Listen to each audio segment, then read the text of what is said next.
श्रीमद् भगवद गीता, इस पवित्र ग्रंथ को मैंने तब तक नहीं पढ़ी थी जब तक मुझे ज्ञात नहीं हुआ कि हम सभी मनुष्य तो मात्र आत्माएं हैं और अपने भीतर से अपने सबसे अच्छे रूप को बाहर निकालने के लिए ये जिंदगी हम जैसे आत्माओं के लिए इम्तिहान है। और इस इम्तिहान को पास करने की सबसे महत्वपूर्ण किताब अगर कोई है तो वो है भगवद गीता। और इस ग्रंथ में 18 अध्याय हैं और ये संस्कृत में परमात्मा द्वारा दी गई थी। समय के साथ संस्कृत मनुष्य के अहम हिस्से से दूर हो गया और जिससे ये ज्ञान भी मनुष्य से दूर होती चली गई। लेकिन समय समय पर भगवद गीता का साधारण अक्षरों में अनुवाद किया गया ताकि भगवद गीता का अनमोल ज्ञान जो हर किसी पीढ़ी के हर व्यक्ति को जानना जरूरी है, ताकि व्यक्ति कभी भी अपने लाइफ में निराश ना हो और उचित निर्णय लेने के काबिल हो सके।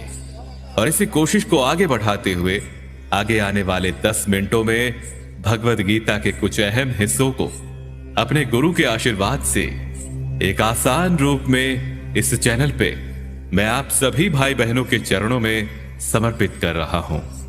और ये ज्ञान आज से कुछ 5000 साल पहले परमात्मा ने भगवान कृष्ण द्वारा सबसे बड़े धर्म युद्ध महाभारत की रणभूमि कुरुक्षेत्र में अर्जुन को दिया गया था। ये वो वक्त था जब धर्म की बार बार उल्लंघन हुआ और परमात्मा का डर मनुष्य में ना रहा। लालच के लिए भाई ने भाई को मारने की कोशिश की और यही नहीं, ब्याहता औरत को भरी सभा में अपने ही बड़ों के सामने अपमानित किया गया। इससे पहले कि मनुष्य जाति धर्म युद्ध से निकलकर पूर्ण रूप से कलयुग में प्रवेश करती, महाभारत की युद्ध से पहले युद्ध की रणभूमि में परमात्मा भगवान ने श्री कृष्ण भगवान के द्वारा मनुष्य जाति के कल्याण के लिए दी। ठीक वैसे ही जैसे कभी तुरा मोजेस को, गॉस्पेल जीसस को और कुरान प्रॉफिट मोहम्मद को दी। गीता, बाइबल, कुरान, तुरा, गुरु ग्रंथ साहिब परमात्मा द्वारा दी गई किताबें हैं। ये सभी किसी एक धर्म के लिए नहीं बल्कि संपूर्ण मनुष्य जाति के लिए हैं, पूरी इंसानियत के लिए हैं और सभी आत्माओं के लिए हैं, क्योंकि ये आत्मा को परमात्मा के बारे में, उसकी सृष्टि के बारे में है और सबसे अहम ये उन कायदों के बारे में समझाती है जिनका आत्मा को मनुष्य के रूप में हर हाल में पालन करना होगा, रक्षा करनी होगी।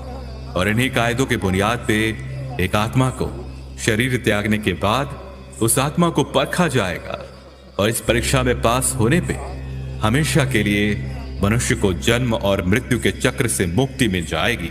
परमात्मा भगवद गीता में कहते हैं कि मैं ही सबकी शुरुआत हूं, मैं शुरुआत से भी पहले ही था और सभी खत्म हो जाने के बाद भी मैं ही रहूंगा।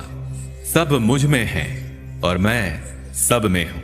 जो भी तुम छू सकते हो, देख सकते हो, चख सकते हो या सुन सकते हो, वो सभी में मैं ही हूं। नदियां, पहाड़, सूरज, ग्रहण, चांद, सितारे सभी को मैंने ही बनाया है। मैं ही भगवान, शैतान, राक्षस और इंसान सब मैंने ही बनाया। मैं सर्वव्यापी हूं, सब में रहता हूं, सब में मैं हूं, मैं ही हूं। मैं ही ब्रह्मा बन के सब बनाता हूं और रुद्रा बन के सब नष्ट कर देता हूं। मैं ये सृष्टि बनाता और तोड़ता रहूंगा ताकि आत्माओं को मौके मिल सके इस जन्म और मोक्ष पाने को, हमेशा के लिए परमात्मा के साथ रहने को। भगवद गीता कहती है कि इस सबसे बड़ी परीक्षा के लिए परमात्मा ने प्रकृति का निर्माण 5 तत्व हवा, जल, अग्नि, पृथ्वी और ईथर से किया, जिन्हें हम छू के, सूंघ के, चख के देख सकते हैं। और खुद परमात्मा इन 5 इंद्रियों की समझ से बाहर है। उन्हें आत्मा इन इंद्रियों से नहीं जान सकती। आत्मा इन 5 इंद्रियों के साथ ठीक वैसे ही है जैसे एक लोहे का रोबोट जिसे अपने बनाने वाले का कोई पता नहीं। अर्जुन को भी भगवान कृष्ण का विराट रूप देखने के लिए भगवान ने उसे दिव्य नेत्र दिए। भगवद गीता कहती है कि आत्मा अजन्मी है, इसे कोई मार नहीं सकता, कोई काट नहीं सकता, डुबो नहीं सकता, जला नहीं सकता। लेकिन आत्मा को परमात्मा के साथ हमेशा रहने के लिए इस परीक्षा रूपी जीवन में बैठना ही पड़ेगा। और इस परीक्षा के लिए आत्मा को परमात्मा से बिछुड़ के पृथ्वी पे किसी न किसी रूप में जन्म लेना ही पड़ता है। और 88 करोड़ योनियों को जीने और भोगने के बाद एक आत्मा को मनुष्य का दिमाग और शरीर मिलता है। इस परीक्षा के दौरान अलग अलग प्रकार के अच्छी और बुरी भावनाओं के चक्रव्यूह में अपने ही भाई बहन या मित्रों के साथ रहा जाता है, जिसमें हर आत्मा को अपने अंदर राजसिक और तामसिक अवगुणों से निकलकर सात्विक जीवन में आने के अवसर मिलते हैं। आखिर ये तामसिक गुण हैं क्या? ये वो गुण हैं जो अपने अंदर हीन भावना पैदा करके हमें खुद को उदास कर देते हैं और अंततः नुकसान पहुंचाते हैं। और राजसिक गुण वे हैं जो हमें ईर्ष्यालु और लोभी बना के दूसरों के प्रति हमें नुकसान पहुंचाते हैं।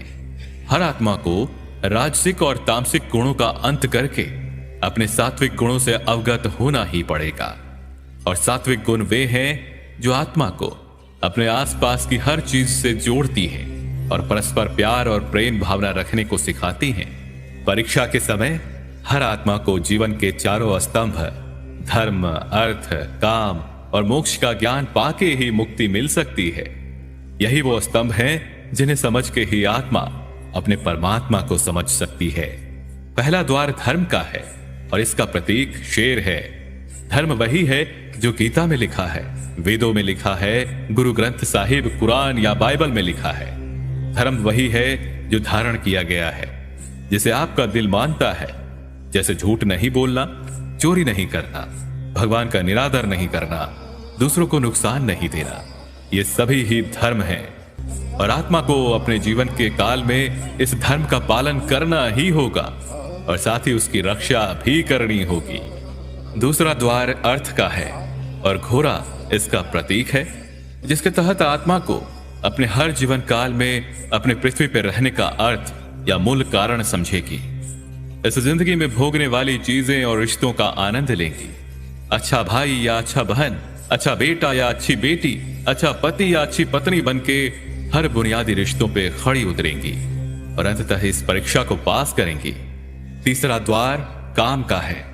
भगवत गीता समझाती है कि प्रत्येक मनुष्य के अंदर काम, क्रोध, लोभ, अहंकार, मोह और ईर्ष्या जैसी 6 भावनाएं हमें अपने और दूसरों के प्रति नुकसान पहुंचा सकती हैं। इसलिए हर मनुष्य को इन भावनाओं को अपने नियंत्रण में रखना होगा, क्योंकि इनके बहाव में किया हुआ कोई भी काम हमारे जीवन भर की परेशानी का कारण बन सकता है।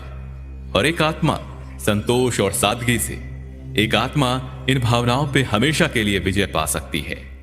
चौथा स्तंभ मोक्ष का है, जिसका प्रतीक हाथी है। इस परीक्षा रूपी जीवन में हर मनुष्य कुछ इच्छाएं रखता है। कुछ इच्छाएं एक ही जन्म में पूरी हो जाती हैं, तो कुछ इच्छाएं अधूरी रह जाती हैं और उनका पूरा होने के लिए ही आत्मा को वापस पृथ्वी पे आना पड़ता है।